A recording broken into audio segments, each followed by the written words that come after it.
बिल्कुल। PHA के ज़रिए तमाम डेंगू से बचाव के लिए डेंगू आगाही वॉक जलानी पार्क, गुलशन इकबाल पार्क, बागे जिना पार्क और बोटेनिकल गार्डन्स में 7 जोन में किया गया। DG PHA उमर जंगी ने वॉक की क़यादत करते हुए कहा, मानसून बारिशों के पेश नज़र डेंगू से बचाव के लिए शहरी हरगिज किसी किस्म की गफलत का मुजाहरा न करें।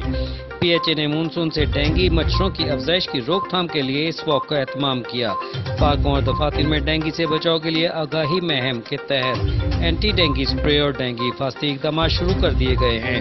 DG PHA ने मजीद कहा, लाहौर के शहरियों से अपील करते हुए कहा कि लाहौर के शहरी डेंगू मच्छरों की अफजाइश की रोकथाम के लिए अपने मोहल्ले, गलियों और घरों में पानी खड़ा न होने दें। मलिक कबीर, वक्त न्यूज़, लाहौर।